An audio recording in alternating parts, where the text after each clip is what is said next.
तो सूर्य नारायण आ गए। देवी क्या चाहिए? कुंती बोली चाहिए कुछ नहीं, मैंने तो ऐसे ही बुला लिया था मंत्र की परीक्षा लेने। सूर्य बोले हम लोग देवताएं आते हैं तो कुछ देते हैं देवी, अब आपको मेरे जैसा सुंदर पुत्र प्राप्त होगा। कुंती बोली क्या करे महाराज, मैं तो बालिका हूं, कन्या हूं। बोले नहीं, वो बालक तो मंत्र शक्ति से होगा, आप तो कन्या ही रहेंगी। सूर्य चले गए। अब कुंती ने देखा ये संसार को मैं कैसे बताऊंगी। उनके यहाँ कर्ण ने जन्म लिया, कुंती ने लता पत्र में लपेट कर कर्ण को नदी में फेंक दिया, गंगा में, और कर्ण बहता जा रहा है नदी में। अधिरथ नाम के सूत की पत्नी राधा ने उस बच्चे को निकाला, और कुंती का बेटा जो कौंतेय कर्ण है वो राधा का बेटा राधेय हो गया। और कर्ण दुर्योधन का मित्र बना और युद्ध में अर्जुन के हाथों मारा गया। आज कौरवों की मृत्यु के बाद जब युधिष्ठिर जी सबका पिंडदान करने लगे, माता कुंती ने कहा बेटा युधिष्ठिर, एक कर्ण के नाम से भी पिंडदान कर दो। युधिष्ठिर बोले क्यों? कर्ण हमारे गोत्र का नहीं, खानदान का नहीं, जाति का नहीं, बिरादरी का नहीं, हमारे परिवार का नहीं, उसको पिंडदान मैं कैसे कर सकता हूं माता? कुंती मां की आंखों में आंसू आ गए। बोले तू गोत्र खानदान की बात करता है बेटा, कर्ण तो तेरा खास बड़ा भाई था। युधिष्ठिर बोले खास बड़ा भाई? और कुंती ने पूरी कथा जब सुनाई, महात्मा युधिष्ठिर के हाथ से पिंड गिर गए और कुंती के चरणों में रोते हुए बोले माता, कर्ण हमारा भाई है, इतनी गंभीर बात तुमने मुझसे छुपाई, केवल लोक लाज के डर की वजह से इतनी जरूरी बात तुमने मुझसे छुपाई माता। कर्ण जैसा दानवीर, कर्ण जैसा अतिरथी वीर तूने मरने दिया। महाभारत के युद्ध में सर्वश्रेष्ठ वीर केवल 3 थे, ध्यान देना। महाभारत में केवल 3 ही वीर थे जो सर्वश्रेष्ठ थे, जिसमें पहला नंबर है सारंग धनुषधारी श्री कृष्ण, दूसरा नंबर है भीष्म पितामह, और तीसरा नंबर है राजा कर्ण। अर्जुन का तो बहुत पीछे नंबर है। अर्जुन को तो सिर्फ इसलिए महत्व ज्यादा दिया कि अर्जुन जैसा समर्पण किसी के मन में नहीं था। कृष्ण के प्रति समर्पण का भाव जितना अर्जुन का उतना किसी का नहीं। वीरता की दृष्टि से देखा जाए तो कर्ण तो अर्जुन से बहुत आगे। इतने बड़े वीर को तूने मरने दिया माता।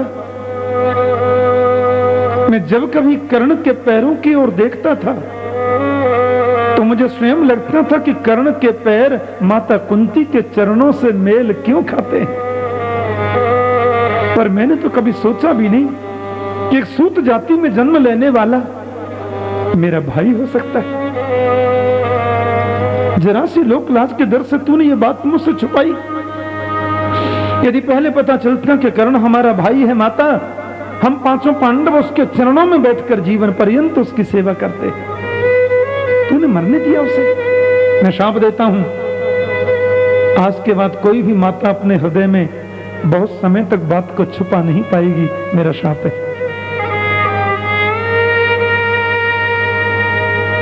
इसलिए इसमें निंदा नहीं है, ध्यान देना। मातृशक्ति की किसी भी प्रकार से निंदा नहीं है, बल्कि उनके कोमल हृदय की व्याख्या है। क्योंकि इतनी कोमल हृदय वाली होती हैं माताएं।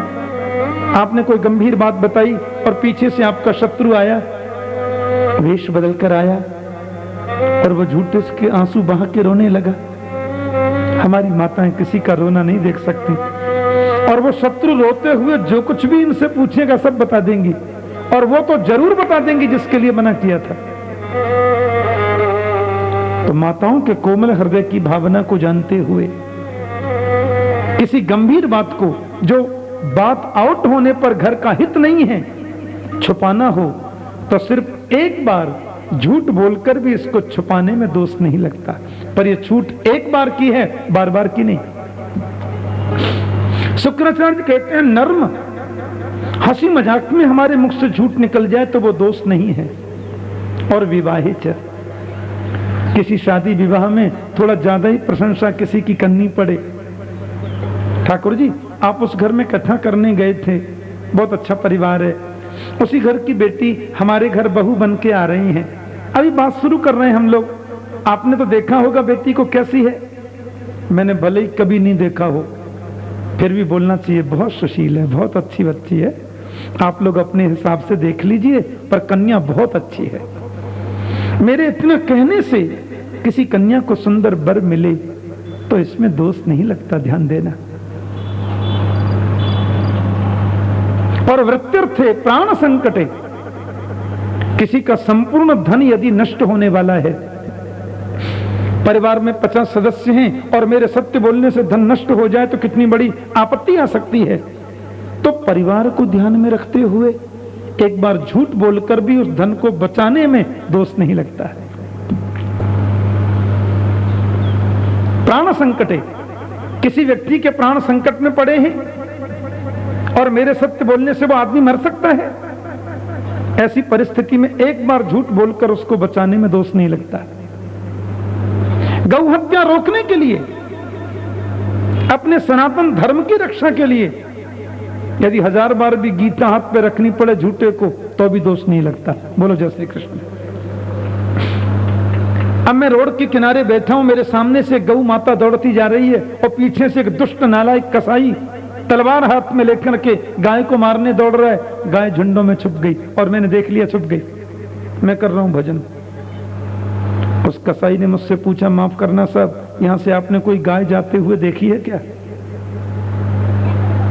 मैं जानता हूं कि मैंने यदि बता दिया उधर छुप गई तो कसाई गाय को मार देगा। तो वहां पर मुझे झूठ बोलना चाहिए कि सत्य? वहां तो झूठ ही सत्य का काम करेगा, क्योंकि मैंने यदि सत्य बोला तो गौ हत्या हो सकती है।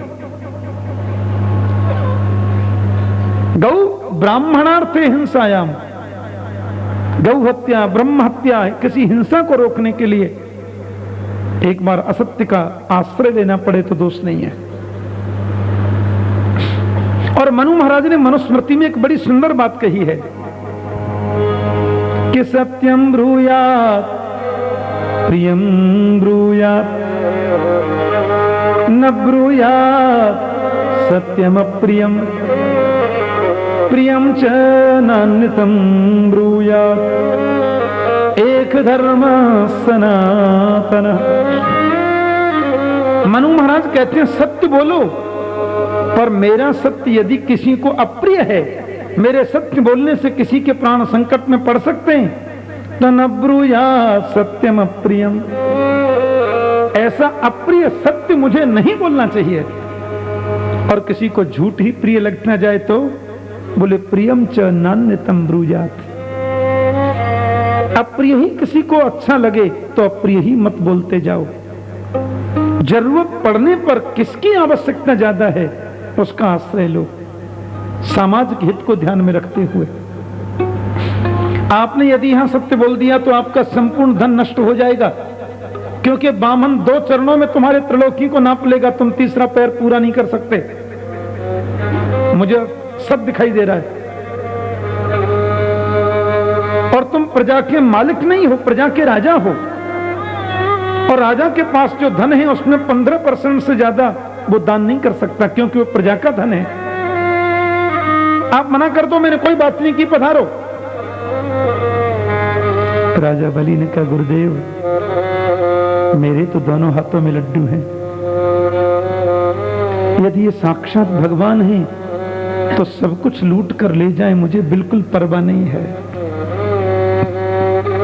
लोग ये तो कहेंगे कि बलि क्या भगवान भी मांगने के लिए आया, पर भगवान नहीं होकर यदि ये कोई ब्राह्मण है तो भारत का ब्रह्मर्षि जितना बोलेगा उससे 1 इंच भी ज्यादा नहीं लेगा। भगवान ने कहा, सुनिए राजन, मुझे लगता है आपकी और आपके गुरुदेव की कुछ मंत्रणा चल रही है, अभी हम जाते हैं, कोई बात नहीं, फिर कभी आ जाएंगे। आप दे सकें तो ठीक है, नहीं कोई बात नहीं। महाराज लीजिए, कल किसने देखा है? शुक्राचार्य बोले, ये तो बिल्कुल तुल रहा है सब लुटाने पर। विष्णु पुराण में लिखा है शुक्राचार्य जी कमंडल की नली में बैठ गए। न जल गिरेगा न चेला लुटेगा। हाँ, मेरे हाथ पर छोड़ो, बोलो वामन रूपाय ब्राह्मणाय तुभ्यमहम तीर्ण पदवीम पृथ्वीम संप्रददे। बलि बोले खाली कैसे बोलूं, पानी तो गिरता ही नहीं। भगवान बोले कमंडल देना जरा, मेरे को मालूम है क्यों नहीं गिरता पानी। भगवान ने अपने कुशा के आसन में से एक कुशा खींचकर कमंडल की नली में पधरा दिया, सो गुरुदेव की एक आंख पधार गई। भगवान ये बता रहे हैं कि गुरु वही श्रेष्ठ है जो सबको एक नजर से देखे, दो नजर से नहीं। एक नजर है अभेद दृष्टि और दो नजर है भेदभाव की दृष्टि। शुक्राचार्य गुस्सा हो गए, सांप बाप देखने के चले गए। हाँ जी क्या करें, बोले जहां से अच्छा लगे नाप लो 3 पैर। भगवान बोले नापेंगे नहीं कि प्रणाम तो करो भैया। और जैसे बलि ने चरणों में साष्टांग प्रणाम किया, मेरा गोविंद तो अरबों खरबों हाथ लंबा हो गया। बोलिए विराट भगवान की। प्रभु ने एक चरण को नीचे के लोक में रखा, दूसरा चरण इतना लंबा किया ब्रह्मलोक में पहुंच गया। और ब्रह्मा जी ने उनके चरण को धोकर के जल कमंडल में रख लिया। और सूरदास जी महाराज कहते हैं कि श्रम जल बिंदु कमंडल राख्यो। भगवान के चरण का जो श्रम जल बिंदु है उसको ब्रह्मा ने अपने कमंडल में रख लिया। वही तो गंगा जी हैं। ये गंगा मेरे गोविंद के चरणों से ही तो प्रकट है,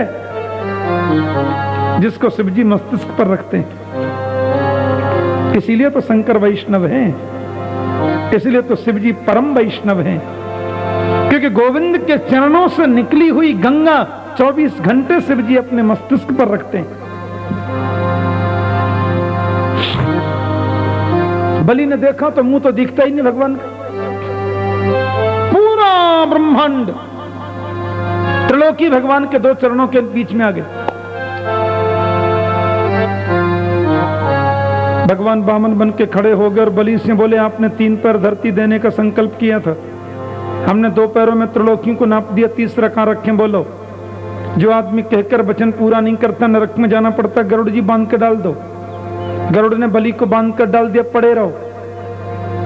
बोलो तीसरा पैर कहां रखें। आजकल का भगत होता तो सीधा ही बोल देता, क्यों जी संकल्प लेते समय तो तुम 3 बिलांद के थे, नापते समय लंबे हो गए थे, मैंने ठेका ले रखा सब बात का, छोटे होके नाप लो ना। पर इतनी बुद्धिमानी सतयुग त्रेता में नहीं होती थी लोगों में। ये एक्स्ट्रा बुद्धि तो भगवान ने कलयुग में ही सबको दी है। बोलो जय श्री कृष्ण। हाँ, और भगवान के सामने ऐसी बुद्धि का प्रयोग नहीं करना ही सबसे बड़ी बुद्धिमानी है। राजा बलि से कहा तुम्हें नरक में जाना पड़ेगा। बलि ने मुस्कुराकर कहा नरक बरक में जाने से मेरे को डर नहीं लगता। पर एक बात मुझे बताइए, धन बड़ा होता है कि धन का मालिक बड़ा होता है? बोले जी मालिक जो होता है वो धन से 100 गुना ज्यादा बड़ा होता है। तो अभी तक आपने धन ही तो नापा है, मालिक तो बाकी है। कि अद्युत्तम श्लोक भवान ममेरितम बचो व्यलीकम सुरवर्य मन्यते कि करोमृतं तन्न भवेत् प्रलंबनम पदम तृतीयं कुरुशीर्षि में निजम। बलि ने कहा मेरा धन नापा है, मालिक तो बाकी है, इसलिए तीसरा चरण मेरे सिर पर रख दीजिए भगवान, पर मेरे वचन को सत्य कर दीजिए। और ये कहकर बलि ने जैसे चरणों में सिर झुकाया, प्रहलाद ने भी कहा आपने अच्छा किया, विंध्या बलि ने भी प्रशंसा की। भगवान तीसरा चरण जब बलि के सिर पर रखने लगे, नेत्रों से आंसू झर पड़े और बोले बलि मैं आया था तुमको छलने के लिए, पर तेरी भक्ति ने तो मुझको छल लिया। मैं आया था तुम्हें लूटने के लिए, पर तेरी श्रद्धा ने मुझे लूट लिया। विंध्याबली बोली सब आपका ही है, जीव अभिमान करता है व्यर्थ में। प्रहलाद बोले बड़ी सुंदर बात कि त्वयि बदत्तम पदमेन्द्र मूर्जितम कृतम तथैवाद्य तथैव शोभनम। आपने त्रिलोकी का राजा मेरे पौत्र को बनाया, आपकी कृपा थी, और आपने त्रिलोकी को ले लिया, यह आपकी डबल कृपा है। भगवान बोले प्रहलाद मुझे शर्मिंदा मत करो। और प्रभु ने त्रिलोकी का साम्राज्य तो इंद्र को दे दिया और सुतल लोक का राज्य बलि महाराज को दिया। सुतलम स्वर्ग भी प्रार्थ्यम। और बोले बलि सुतल का राज्य मैंने तुम्हें अपनी तरफ से दिया, तुम जो चाहो सो मांग लो। अब तुम कहोगे मुझे तीनों लोग चाहिए, तो चाहे इंद्र से युद्ध करना पड़े, मैं त्रिलोकी तुम्हें वापस दे सकता हूं। बलि बोले न 3 लोग चाहिए न 30 लोग चाहिए, देना है तो सिर्फ एक ही वर दे दो। जब भी महल से बाहर निकलूं द्वार पर आपका दर्शन करूं, जब भी महल में अंदर प्रवेश करूं तो द्वार पर आपका ही दर्शन करूं। भगवान बोले इसका मतलब तो ये हुआ कि हम तुम्हारे चपरासी हो जाएं। बलि बोले ऐसा मैंने कब कहा? बोले और तुमने क्या कहा है? जब भी महल से निकलूं द्वार पे देखूं, जब भी महल में अंदर आऊं तो आपको द्वार पे देखूं। और ये तो तभी हो सकता है ना जब डंडा लेके हम 24 घंटे द्वार पे खड़े रहे हैं। चलो ऐसा ही होगा कि नित्यं दृष्टासि मां तत्र गदा पाणिं अवस्थितम्। तुम नित्य ही अपने महल के द्वार पर मेरा दर्शन करोगे, मैं गदा लेकर के हाथ में 24 घंटे खड़ा रहूंगा। भाव के बस में है भगवान, भाव के बस में है भगवान। भाव बिना सब साधन झूठो, भाव बिना सब साधन झूठो।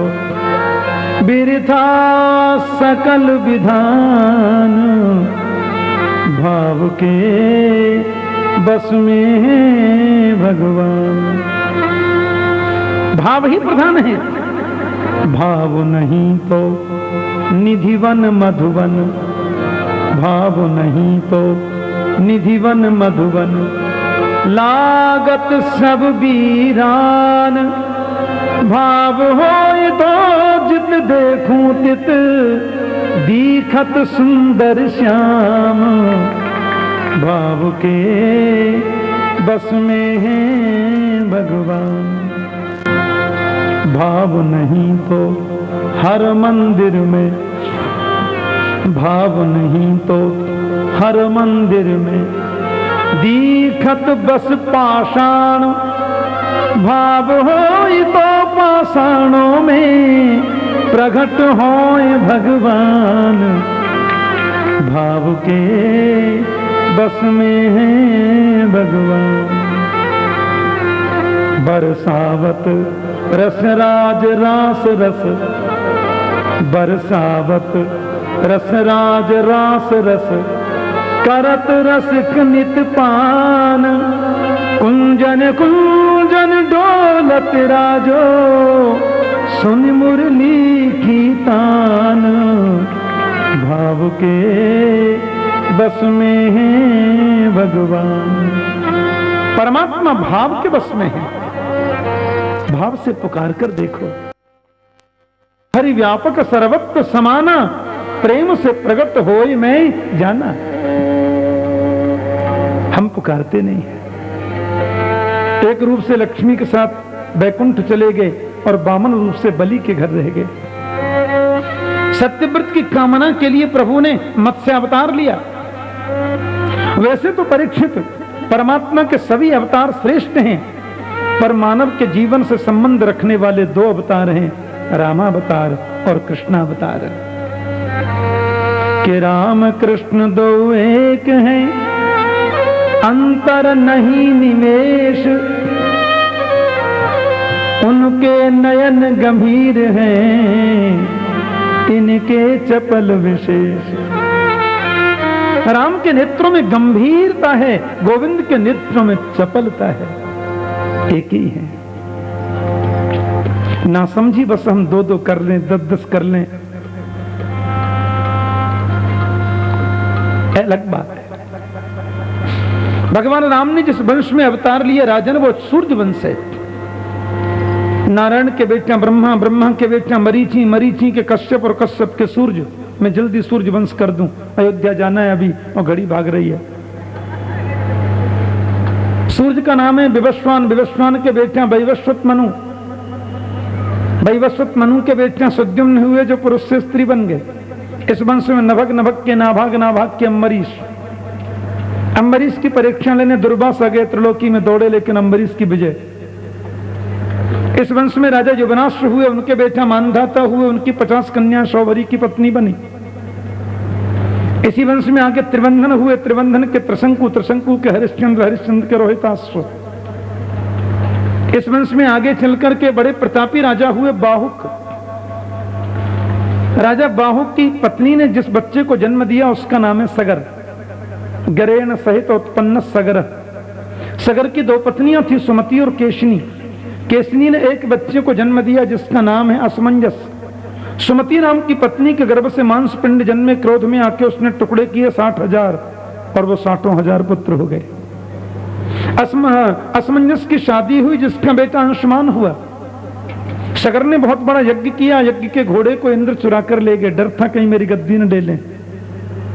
इंद्र के 60,000 पुत्र इंद्र का पीछा करते गए, सगर के पुत्र। इंद्र ने वो घोड़ा महात्मा कपिल के आश्रम के बगल में बांध दिया और सगर के पुत्रों ने इतनी खोदी जमीन के सागर बना दिया। कपिल को चोर समझकर मारने दौड़े, आंखें खुलते जल के राख हो गए। ब्राह्मण की क्रोधाग्नि में जो जलकर भस्म हो जाए। एक बात कहूं, जिसको बात बात में क्रोध नहीं आता, उसको यदि कभी क्रोध आ जाए तो वो क्रोध प्रलयंकारी होता है। और जिनको बात बात में ब्लड प्रेशर हाई होता रहता है, उनके क्रोध में फिर करंट नहीं रहता। बोलो जय श्री कृष्ण। हाँ, फिर तो या तो कप प्लेट तोड़ेंगे या खिड़की के कांच तोड़ेंगे, ज्यादा तोड़ने की ताकत नहीं है। महाराज कपिल को तो क्रोध कभी आता नहीं, बड़े सौम्य ऋषि हैं। आंखें खुली, 60,000 जल के भस्म हो गए। असमंजस के बेटा अंशुमान ने प्रार्थना की, महाराज मेरे चाचा जी आपके यहाँ आए थे, सब भस्म हो गए, इनकी मुक्ति कैसे हो? बोले वामन भगवान जब बलि के यहाँ गए थे और उनका चरण जब गया था ब्रह्मलोक में, ब्रह्मा ने वो चरण धोकर जल कमंडल में भर लिया। वही जल गंगा जी हैं। यदि गंगा का जल इस राख पर छींट दिया जाए तो ये मुक्त हो सकते हैं। अब ब्रह्मलोक से गंगा कौन लाए? अंशुमान ने तपस्या करी, गंगा नहीं आई। उनके बेटा हुए दिलीप, दिलीप ने तप किया लेकिन गंगा को न ला सके। दिलीप के बेटा भगीरथ हुए। महात्मा भगीरथ ने तप किया, गंगा बोली मेरे वेग को कौन सहन करेगा। शिवजी ने जटाएं फैला दी। ब्रह्मा जी के कमंडल से वो गंगा जी सबसे पहले ध्रुवलोक में आई। ध्रुवलोक से सप्तर्षि मंडल पर आई और वहां से सुमेरु पर आई भगवान शिव की जटा में होते हुए, और हिमालय पर गिर के जब निकलने लगी तो वहां एक ऋषि बैठे थे जहनु मुनि, उनकी कुटिया बह गई। जहनु बोले मेरी कुटिया बहा दी?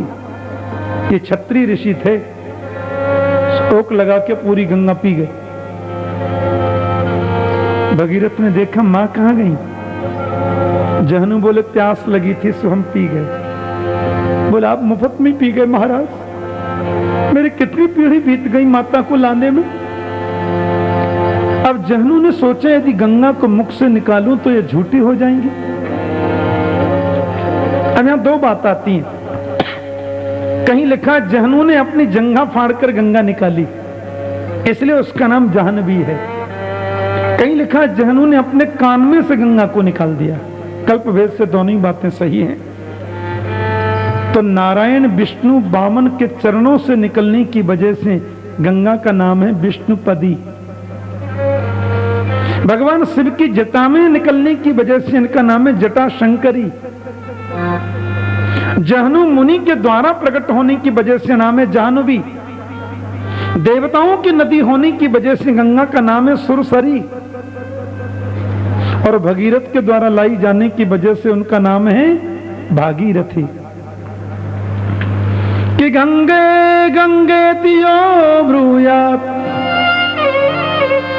योजनानां सतैरपि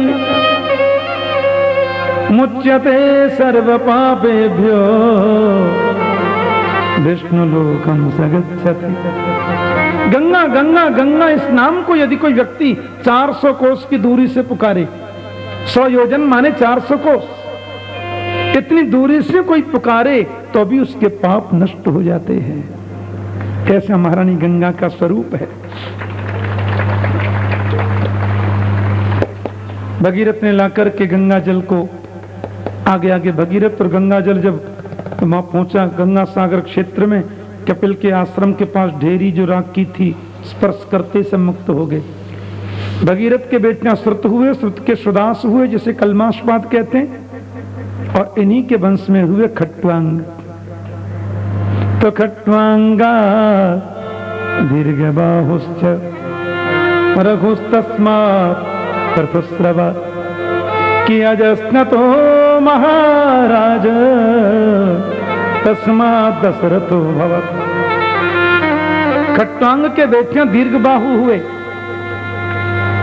दीर्घबाहु के बेटियां रघु हुए, रघु के बेटियां प्रथुस्रवा हुए। प्रथुस्रवा दिलीप को बोलते हैं, दिलीप 2 हुए, और उनके बेटियां हुए फिर अज, और अज के पुत्र हुए महाराज दशरथ। तो सूर्य नारायण से 40वीं पीढ़ी में दशरथ जी का प्राकट्य हुआ। सर्वानंद है, पुत्र नहीं है। अयोध्या के सम्राट में महात्मा दशरथ, बेटा नहीं है। अयोध्या जहां कभी युद्ध नहीं होता उसको अयोध्या बोलते हैं। अयोध्या का दूसरा नाम है अवध, जहां कभी किसी का वध नहीं किया जाता उसे अवध कहते हैं। राजनैतिक लोगों की मूर्खतापूर्ण ऐतिहासिक भूलों की वजह से मेरे परमात्मा राम की जन्मस्थली अयोध्या आज विवादास्पद होता जा रहा है, और यह बहुत बड़ा दुर्भाग्य है इस राष्ट्र का। राम तो भारतवासियों के जीवन के प्राण हैं, उसकी जन्मभूमि को भी लोगों ने विवादास्पद कर दिया है। और विदेश में होती तो बात जमती, भारत में हिंदुओं के राष्ट्र में हिंदुओं के मालिक की जन्मभूमि पर वो छोटा मंदिर भी नहीं बना सकते। कितना बड़ा दुर्भाग्य है इस राष्ट्र का।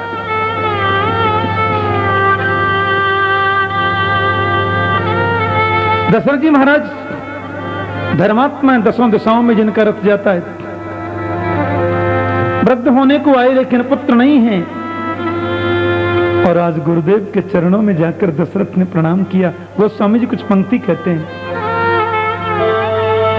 एक बार भूपति मन माही, एक बार भूपति मन माही, भई गलानी हमरे सुत नाही, भई गलानी हमरे सुत नाही। एक बार भूपति मन माही, एक बार भूपति मन माही, बरहु धीर होई है सुख चारी, हरहु धीरी होई सुत चारी, होई है सुख चारी,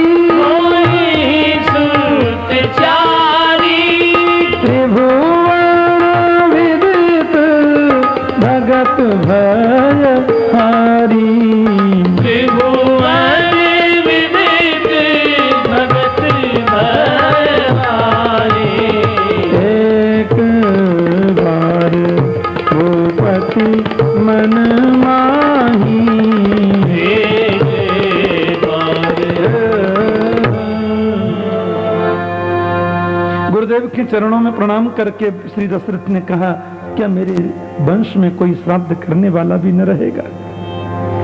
क्या सूर्य वंश का मैं अंतिम राजा कहलाऊंगा गुरुवर? वशिष्ठ जी सरल नेत्रों से दशरथ को देखते हुए बोले, एक नहीं, दो नहीं, तुम्हें 4-4 पुत्र होंगे। हाँ, क्योंकि मुझे पहले विदित हुआ था कि सूर्य वंश में परमात्मा पधारेंगे, इसीलिए तो मैंने तुम्हारा पुरोहित कर्म स्वीकार किया था। और वो अवसर अब आ रहा है राजन, फिर भी कर्म तो करना चाहिए। महात्मा दशरथ जी ने गुरुदेव की आज्ञा शिरोधार्य करके पुत्र कामेष्टि यज्ञ किया। बड़े बड़े वैदज्ञ दैवज्ञ विप्रगण पधारे, ब्राह्मणों के द्वारा वेद मंत्रोच्चार हुआ। भागवत के मंत्र, वेद के मंत्र, पुराणों के मंत्र जब उच्च स्वर से बोले जाते हैं तो जहां जहां उन मंत्रों का शब्द जाता है, उनकी ध्वनि जाती है, वो पूरा प्रदेश शुद्ध बन जाता है, वातावरण पावन हो जाता है। इसलिए तो सप्ताह कथा में जब ज्यादा विप्र बैठते हैं तो माइक पर पाठ कराते हैं, ताकि जहां तक वो शब्द जाए, हमारे पितृगण भी कहीं बैठे हो तो सुने और उनकी मुक्ति हो जाए। बड़ा महत्व उसका। वेद मंत्रोच्चार हुआ और अंतिम आहुति जब डाली गई तो साक्षात अग्निदेव मूर्तिमान होकर प्रकट हो गए। अग्निदेव के हाथ में कलश था जिसमें चरु भरा है। महाराज दशरथ अपनी तीनों रानियों को इस चरु को खिलाएंगे तो उनको सुंदर पुत्र की प्राप्ति होगी। अब दशरथ जी ने उस चरु के 3 भाग किए। एक भाग महारानी कौशल्या जी को दिया, दूसरा भाग महारानी कैकेयी को दिया, और तीसरे भाग के फिर 2 भाग करके कौशल्या और कैकेयी को दे दिया। उन दोनों ने फिर अपने हाथों से भाग सुमित्रा जी को दिया। एक जगह ऐसा वर्णन है, कहीं कहीं ऐसा भी है कि दशरथ जी ने एक भाग महारानी कौशल्या को दिया, दूसरा भाग महारानी कैकेयी को दिया, और तीसरा भाग जैसे ही सुमित्रा जी को दिया, ऊपर से उड़ता हुआ एक पक्षी आया। उसको हमारे ब्रज में बोलते हैं चील। ये चील पक्षिणी होती है, मादा। अब ये चील माता सुमित्रा के हाथ से चरु को उठाकर अनंत आकाश में उड़ गया, और उड़ता उड़ता वो चला गया केसराचल नाम का पर्वत। केसराचल पर्वत पर वृक्ष की डाली पर जाके बैठा। उस डाली के नीचे बैठी थी माता अंजनी और वो कर रही थी शिव जी का ध्यान। चारों तरफ पक्षियों की आवाज को सुनकर के चील ने भी बोलना चाहा, और उसके मुंह से वो चरु निकलकर माता अंजनी के हाथ पे गिरा। अंजनी ने उसको शिव का प्रसाद समझकर ग्रहण कर लिया। उसी से श्री हनुमंत महाराज प्रकट हुए। बोलिए हनुमान जी महाराज की जय। पर हनुमान चालीसा में क्या लिखा है? शंकर सुवन केसरी नंदन, शंकर सुवन केसरी नंदन, तेज प्रताप महाजगवंदन, तेज प्रताप महाजगवंदन। हनुमान जी शंकर सुवन हैं और केसरी के नंदन हैं। और हनुमान चालीसा के लास्ट में क्या लिखा है? पवन तनय संकट हरन। 3 पापा जी, शंकर सुवन, केसरी नंदन और पवन तनय। शंकर, केसरी और पवन 3 पिताजी हो गए ना। कहते शंकर सुवन तो हनुमान जी इसलिए हैं कि वो शिव जी के अंश हैं। केसरी नंदन वो इसलिए हैं कि केसरी की पत्नी तो अंजनी है ही, और पवन तनय इसलिए है कि पवन ने ही उनका पालन किया। तो पालन करने वाले नंद बाबा भी तो पिता हैं गोविंद के। अब ये माता सुमित्रा तो बड़ी उदास खड़ी हैं, मुझे तो पुत्र होगा ही नहीं, क्योंकि हमारे चरु को तो पक्षी ले गए। इस बात को सुनकर के कैकेयी की भावना बदली और माता सुमित्रा से कौशल्या जी ने कहा, मन को छोटा मत करो, अभी मैंने चरु नहीं खाया तो मेरे चरु का आधा भाग ले लो। सुमित्रा जी ने अपने चरु का आधा भाग दिया, कौशल्या जी ने अपने चरु का आधा भाग दिया। सुमित्रा गप से खा गई, फिर कोई पक्षी ना आ जाए। कैकेयी ने अपने चरु का आधा भाग दिया, उसे भी खा गई। माता सुमित्रा ने 2 बार चरु खाया और हाथ जोड़कर बोली, बहन आप दोनों ने अपने चरु का आधा आधा भाग मुझे दिया, यानी 2 बार। यदि भगवान की कृपा से मुझे 2 पुत्र हो गए तो मैं आपको वचन देती हूं कि अपने दोनों पुत्रों को आपके दोनों पुत्रों की सेवा में ही छोड़ दूंगी। ये मेरी प्रतिज्ञा है।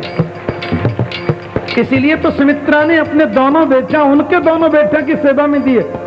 बड़ा बेटा लक्ष्मण राम की सेवा में, छोटा बेटा शत्रुघ्न भरत की सेवा में। जब जब हो धर्म के हानि, जब जब हो धर्म के हानि, जब जब हो धर्म के हानि, जब जब हो धर्म के हानि, बढ़ी असुर महाअभिमानी, बढ़ी असुर महाभिमानी। तब तब धरि प्रभु विविध शरीरा, तब तब धरि प्रभु विविध शरीरा, तब तब धरि प्रभु विविध शरीरा, तब तब धरि प्रभु विविध शरीरा, तब तब धरि प्रभु विविध शरीरा, तब तब धरि प्रभु विविध शरीरा। हरहि कृपा निधि सज्जन पीरा, हरहि कृपा निधि सज्जन पीरा। नवमी तिथि मधुमास पुनीता, नवमी तिथि मधुमास पुनीता, नवमी तिथि मधुमास पुनीता, नवमी तिथि मधुमास पुनीता, नवमी तिथि मधुमास पुनीता, नवमी तिथि मधुमास पुनीता। शुक्ल पक्ष अभिजित हरि प्रीता, शुक्ल पक्ष अभिजित हरि प्रीता। धीरे धीरे आ रहा है चैत्र का महीना। तीनों माताओं ने चरु का भक्षण कर लिया। चैत्र का महीना, शुक्ल पक्ष, नवमी तिथि और मंगलवार, और दिन के ठीक 12 बजे। आज कौन सा बार है? कितने बज रहे हैं? बोलो जय श्री कृष्ण। जय श्री कृष्ण। चलो जितना मिल जाए उतना ही ठीक है। मंगल तो मिला, 12 बजे तो मिले, सब कैसे मिल जाएगा? चैत्र का महीना, शुक्ल पक्ष, नवमी तिथि, मंगलवार और दिन के ठीक 12 बजे माता कौशल्या के भवन में परमात्मा नारायण राम के रूप में प्रकट हो गए। बोलिए नारायण भगवान की। कि सशंक चक्रम सकिरीट कुंडलम सपीत वस्त्रम सरसीरुहे क्षणम कि सहार वक्षस्थल कौस्तुभस्त्रियम नमामि विष्णुम शिरसा चतुर्भुजम। बहुत सुंदर। आंख बंद करो, भगवान राम की झांकी का दर्शन करो। सशंक चक्रम सकिरीट कुंडलम सपीत वस्त्रम सरसीरुहे क्षणम। कौशल्या के भवन में चारों तरफ से द्वार बंद हैं। शंख चक्र गदा पद्मधारी नारायण खड़े हैं। मैया ने प्रभु का दर्शन किया बड़े प्रेम से। राम जी बोले, माता आपको याद आ गया? आप दोनों पहले थे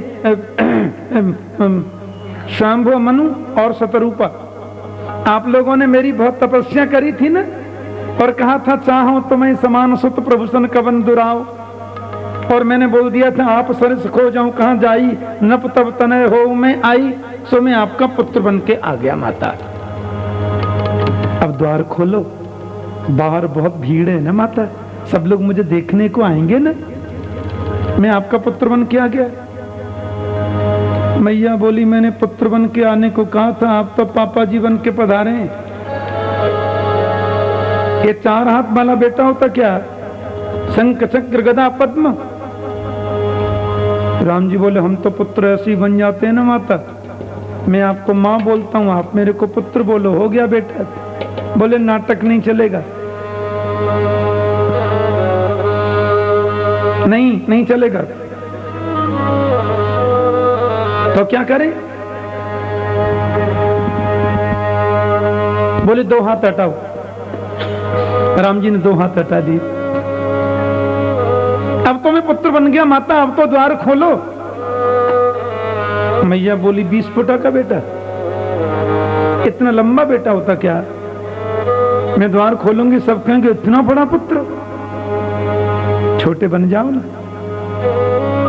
राम जी बोले बहुत मुश्किल है यहाँ बेटा बनने में, छोटे बन गए। माता अब तो द्वार खोले आप, अब तो द्वार खोलिए, मैं पुत्र बन के आ गया, छोटा बन गया। मैया बोली कपड़े तो उतारो। बोले क्यों? माता पुनि बोली सो मत डोली, तजहु तात यह रूपा, की जैसे सुलीला अति प्रियशीला, यह सुख परम अनूपा। कपड़े उतारिए, क्योंकि बालक जब जन्म लेता है तो आपकी तरह दुशाला पहन के नहीं आता, नंगा ही होता है। राम जी बोले आप तो बहुत परेशान करती हैं, कभी कहती हैं हाथ हटाओ, कभी कहती हैं छोटे हो जाओ, अभी बोलती हो नंगे हो जाओ। सो राम जी नंगे हो गए। अरे जब छोटे बन गए तो फिर क्या है? और बोले अच्छा अब तो हम ठीक है माता, अब तो द्वार खोलो, आप इतने से हो गए और अब तो निर्वस्त्र भी हैं। मैया बोली रो तो सही, दरवाजा खोलूंगी सब कहेंगे जी कैसा बेटा रोता ही नहीं है। तो सुने बचन सुजाना रोदन ठाना, होए बालक सुरभूपा। सो मेरे गोविंद ने रोना शुरू कर दिया, अंगा अंगा अंगा अंगा अंगा करके रोए। ऐसे रोते हैं बच्चे, और खूब रोए। माता कौशल्या के घर परात्पर नारायण राम के रूप में पधारे, माता कैकेयी के घर पालन करता विष्णु भरत के रूप में पधारे, और माता सुमित्रा के ज्येष्ठ पुत्र के रूप में भगवान शेषनाग लक्ष्मण के रूप में आए, और साक्षात ब्रह्मा शत्रुघ्न लाल जी के स्वरूप में पधारे। चतुर्विध रूप से बताया गया। अब यहाँ भगवान की झांकी का दर्शन है, लेकिन आकाश में सूर्य की खुशी का ठिकाना नहीं है। सूर्य को पहली खुशी तो है कि राम ने मेरे वंश में अवतार लिया, सूर्य वंश में है ना। और दूसरी खुशी यह है कि दिन के ठीक 12 बजे लिया। दिन के 12 बजे सूर्य नारायण पूरे जवान रहते हैं। सूरज की 3 दशा होते एक दिन में। दोपहरी में 12 बजे सूर्य युवा होते हैं। चंद्रमा जी पीछे खड़े हैं और सूरज से बोले थोड़े आगे चलो ना साहब। सूर्य बोले क्यों? बोले अपन को भी दर्शन करना है ना जी। सूर्य बोले चुपचाप बैठे रहो, मैंने बर्बाद नंबर आएगा। अब जब तक सूर्य अस्त नहीं हो तो चंद्रमा निकले कैसे, और निकले नहीं तो उनको दर्शन मिले कैसे? राम जी ने अपने पलना में से देखा, ऊपर देखा तो पेड़ के नीचे चंद्रमा रो रहे हैं। राम जी बोले मेरे जन्म से सब लोग खुश हो रहे हैं, चंद्र जी आपको क्या तकलीफ है? चंद्रमा बोले जले पर नमक और डाल रहे। एक तो आपने सूर्य वंश में अवतार लिया, वो भी दिन के 12 बजे लिया, अब अपन रो नहीं तो क्या हंसे? वो सूरज आगे चलते ही नहीं तो हम निकले कैसे? राम जी बोले दुखी क्यों होते हो? इस बार सूर्य वंश में आया हूं, अगली बार चंद्र वंश में आऊंगा। जब कृष्ण के रूप में आऊंगा तो चंद्र वंश होगा। इस बार दिन के 12 बजे आया हूं, अगली बार रात के 12 बजे आऊंगा। इस बार सूर्य 1 महीने का दिन बना रहे, तुम अगली बार 6 महीना की रात बना देना, क्योंकि दिन का स्वामी दिनेश सूर्य है तो रात्रि का स्वामी राकेश चंद्रमा है। चंद्रमा बोले कब द्वापर आएगा, कब आप मेरे वंश में आएंगे, बहुत टाइम है। सूर्य वंश में आप मन के सबको सुख दे रहे हैं तो मुझे क्या मिला। राम जी ने कहा सुनो चंद्रमा जी, तुम यदि चाहते हो तुम्हारे संग ठीक नहीं हो रहा है तो मेरी प्रतिज्ञा सुन लो। या रामचरित्र में जो कोई मेरा नाम लेगा, मेरे नाम के साथ में तुम्हारा नाम जरूर लेगा। अब तो खुश हो। इसलिए राम जी का पूरा नाम क्या है? राम चंद्र। श्री रामचंद्र कृपालु भज मन हरण भव भय दारुणम। श्री रामचंद्र कृपाल भज मन हरण भव भय दारुणम। कंज लोचन कंज मुख पर कंज पद कंजारुणम। नर कंज लोचन सब लोग आइए। मुख कर कंज पद कंजारुणम। कंदर्प अगणिता अमित छवि नवनील नीरज सुंदरम। तड़ित रुचि सोच नौमी जनक सुतागन। श्री रामचंद्र कृपाल भज मन हरण भव भय दारुणम। भजुदीन बंधु दियेश दानव दैत्यवंश निकंदनम। भजुदीन बंधु दियेश दानव दैत्यवंश निकंदनम। रघुनंदन आनंद कुंद कौशल नंद दशरथ नंदनम। श्री रामचंद्र कृपाल भज मन हरण भव भय दारुणम। सिर मुकुट कुंडल तिलक चारु उदार अंग विभूषणम।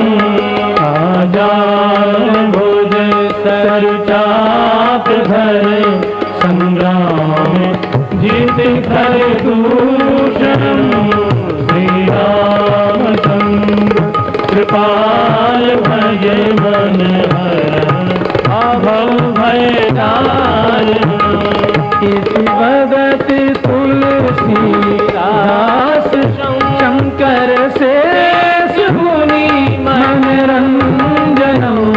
इति भगति तुलसीदास शंकर शेष मुनि मनरंजनम। हृदय कंद निवास पुरु आमादि फल दल गंगम। श्री रामचंद्र कृपाल भज मन हरण भव भय दारुणम। श्री राम जय राम। श्री राम जय राम। श्री राम जय राम। देवताओं ने तो प्रभु का नाम रामचंद्र पहले ही रख दिया है। चारों पुत्र तीनों माताओं के भवनों में पलना में शयन कर रहे। दशरथ जी के पास में सूचना गई। सैनिक ने कहा महाराज बधाई हो। दशरथ ने नवलखा हार उतार के दे दिया। दौड़ते जा रहे हैं। अब जो जो बधाई दे रहे हैं उनको अपनी सामग्री आभूषण उतार के दे रहे हैं। लेकिन महामंत्री उन आभूषणों के बदले द्रव्य देकर आभूषण लेते जा रहे हैं। दशरथ जी के महल के द्वार पर तो भीड़ लगी है, स्वयं राजा को भी घर में घुसने देने की जगह नहीं है। अंदर पधारे आदरणीय वशिष्ठ देव आए, जात कर्म संस्कार हुआ, देव पितृगणों का अर्चन हुआ, ब्राह्मणों को बुलाकर के महात्मा दशरथ ने सबकी पूजा की। इधर ब्राह्मणों ने वेद मंत्रोच्चार किया। दशरथ जी जात कर्म संस्कार के बाद में जब बाहर निकलकर पधारे तो लोगों से बोले, कहूं बुलाई बजाबहु बाजा। अरे भाई चुपचाप काहे को बैठे हो, कुछ गाना बजाना करो ना। अब तो धुंधुलियां बजने लगी, आनंद मन लेगा और लोगों के मन में बड़ी प्रसन्नता है।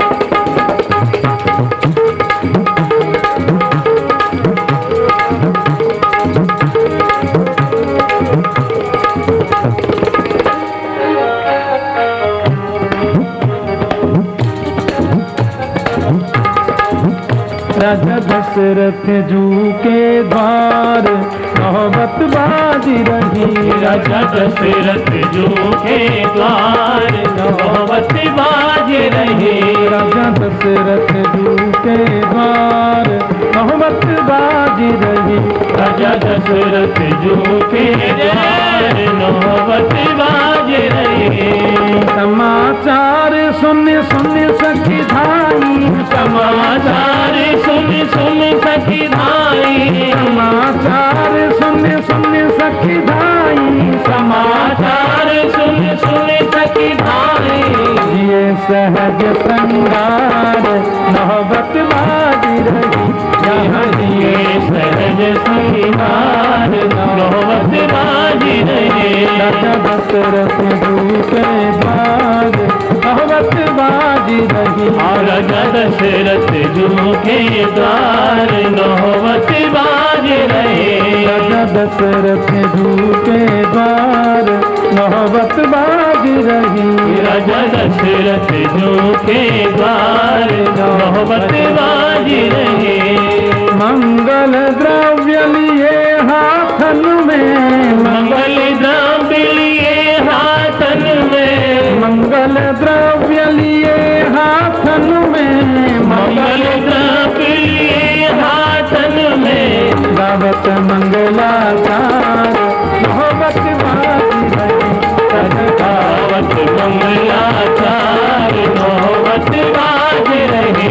राजा दशरथ जू के द्वार नौबत बाजी रही। राजा दशरथ जी के द्वार नौबत बाज रही। राजा दशरथ जू के द्वार नौबत बाजी रही। राजा दशरथ जू के द्वार नौबत बाज रही। बार बार निरखत सखी शिशुमुख, बार बार निरखत सखी शिशुमुख। बार बार निरखत सखी शिशुमुख, बार बार निरखत सखी शिशुमुख। और उमंगत अति प्यार नौबत बाजी रही। पूरे उमंगत अति प्यार नौबत बाज रही। राजा दशरथ जू के द्वार नौबत बाजी रही। राजा दशरथ जू के द्वार नौबत बाज रही। सब आ रहे हैं।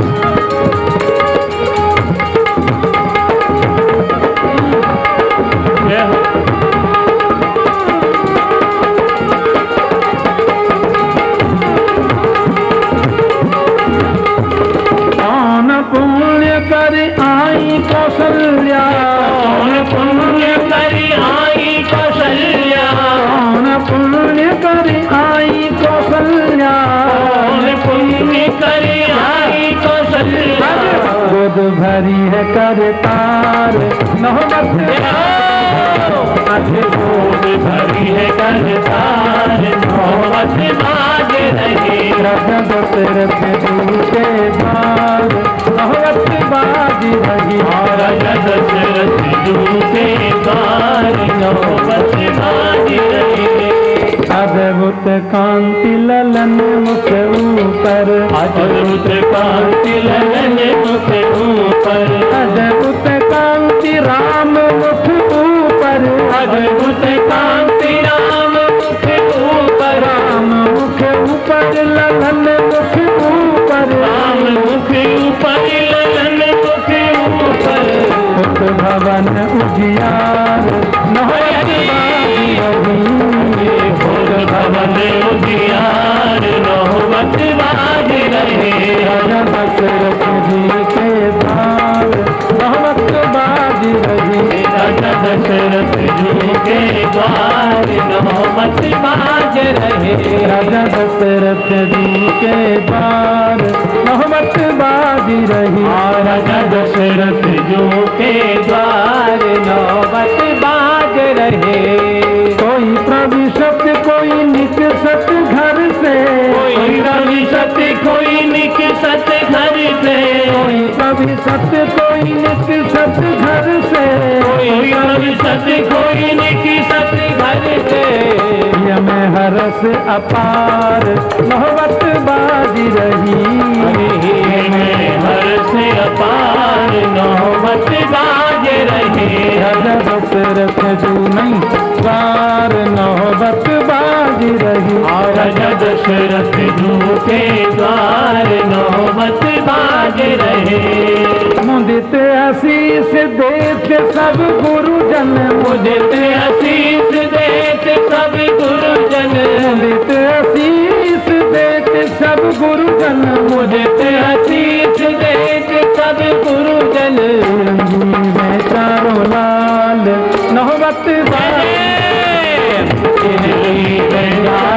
नौबत बाज रहे, राजा दशरथ जी के द्वार नौबत बाजी रही, राजा दशरथ जी के द्वार नौबत बाज रहे, साधु सराह सुमन सुर बरसत, साधु सराह सुमन सुर बरसत, साधु सराह सुमन सुर बरसत, साधु सराह सुमन सुर बरसत, सब बोलत जय जयकार नौबत बाजी रही, और जब बोलत जय जयकार नौबत बाज रहे, राजा दशरथ जी के द्वार नौबत बाजी रही, राजा दशरथ जी के द्वार नौबत बाज रहे, अवध घर आनंद भयो जय राजा राम की, अवध घर आनंद भयो जय राजा राम की,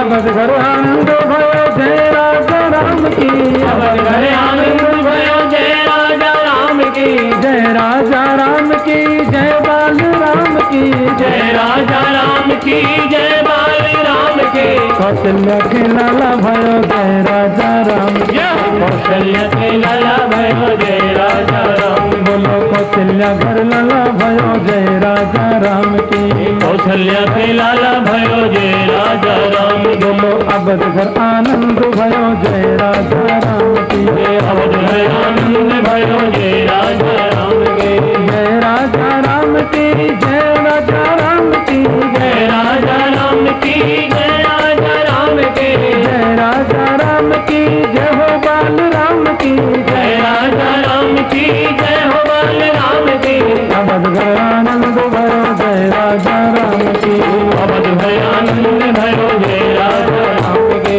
जय जय श्री रामचंद्र अवध के दुलारे, जय जय श्री रामचंद्र अवध के दुलारे, जय जय श्री रामचंद्र अवध के दुलारे, जय जय श्री रामचंद्र अवध के दुलारे, जय जय श्री रामचंद्र अवध के दुलारे, जय जय श्री रामचंद्र अवध के दुलारे, अवध के दुलारे कौशल्या के प्राण प्यारे, अवध के दुलारे कौशल्या के प्राण प्यारे, अवध के दुलारे कौशल्या के प्राण प्यारे, अवध के दुलारे कौशल्या के प्राण प्यारे, जय जय रघुरामचंद्र अवध के दुलारे, जय जय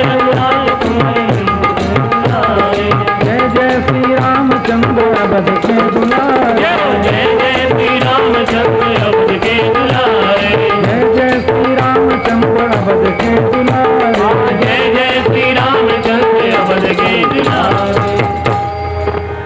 केवल आज के दिन दोपहरी में भी आरती होती है, राम जन्मोत्सव की आरती। आज शाम को कृष्ण जन्मोत्सव का प्रसंग है। भागवत में राम कथा संक्षिप्त है ना, इसलिए आधा घंटे में पूरी राम कथा सुना के फिर हम गोकुल चलेंगे। आज कथा प्रारंभ होगी 3 बजे, पर समापन आज 6 बजे बिल्कुल नहीं होगा।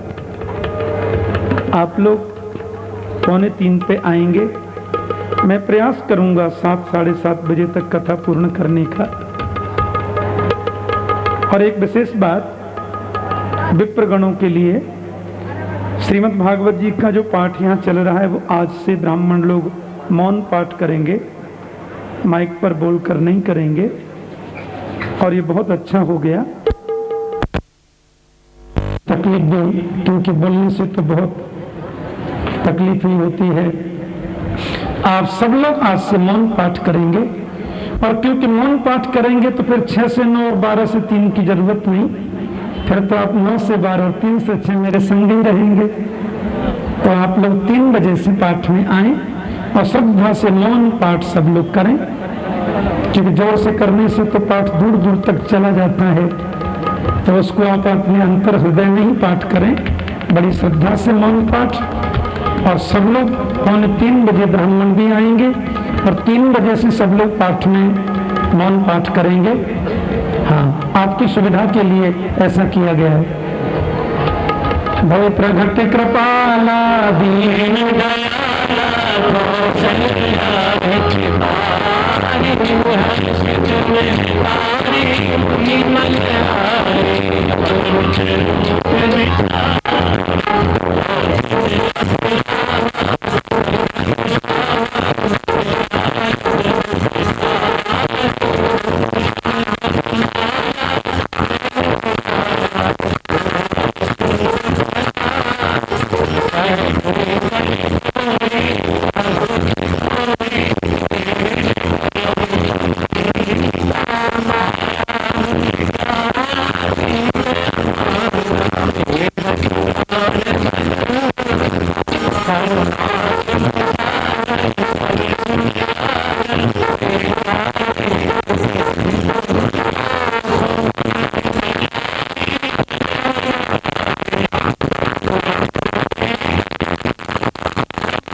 तेहनाकं वैमाना सजन्देत्र पूर्वे साध्या देवा।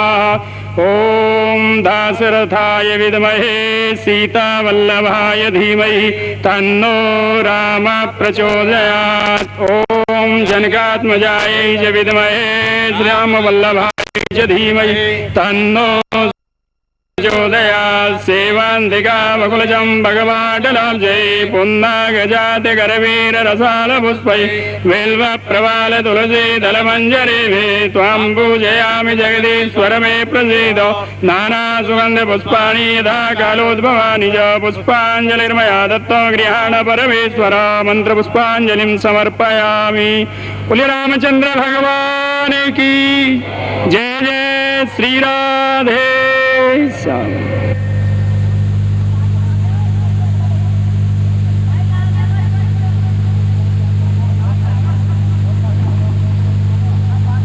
पुष्पाणि समर्पयामि।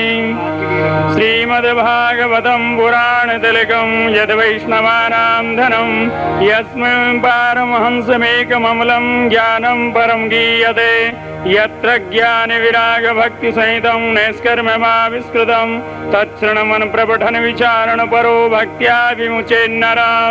ॐ श्रीमद्भागवत पुराण पुरुषोत्तमाय नमः। गन्धाक्षपुष्पाणि समर्पयामि। नमः। बोलिए भागवत भगवान की, श्री सुखदेव भगवान की, श्री व्यास भगवान की, श्री ठाकुर जी महाराज की जय जय श्री राधे।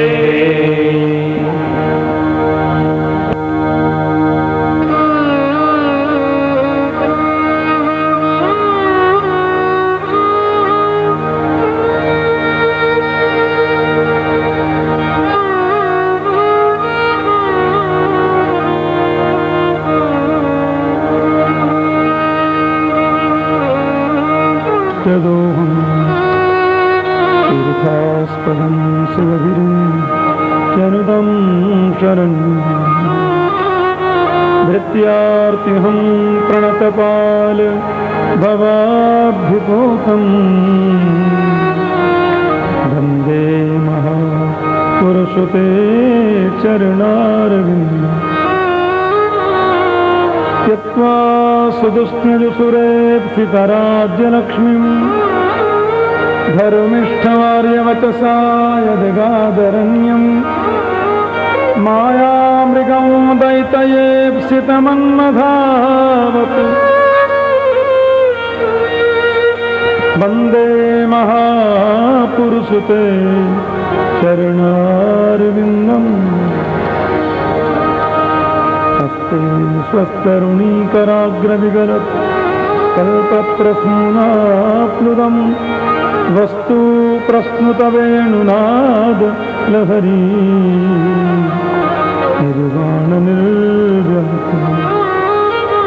स्रस्तास्रस्ननिबद्धनी विविलसद् गोपी सहस्रावृतम् हस्तन्यस्तनतापभर्गमखिलो दारं कृशो राकृति कृष्णत्वदीयपदपङ्कजपञ्जरां ते अद्यैव मे दिशतु मानसराजहंस प्राणप्रयाणसमये कफवातवित्नै कण्ठावरोधनविधौ स्मरणं कुतस्ते दंसे विभूषितकरान् नवनीरिताभात् पीताम्बरादरुणबिम्बफलाधरोष्ठात् पूर्णेन्दुसुन्दरमुखादरविन्दनेत्रात् कृष्णात् परं किमपि तत्त्वमहं न जाने। मूकं करोति वाचालं अङ्गं लङ्घयते गिरिं यत्कृपातमहं वन्दे परमानन्दमाधवम्। अज्ञानतिमिरान्धस्य ज्ञानाञ्जनशलाकया चक्षुरुन्मीलितं येन तस्मै श्रीगुरवे नमः। सायंकाल की स्तुति सब लोग मेरे संग गाइए और प्रेम से।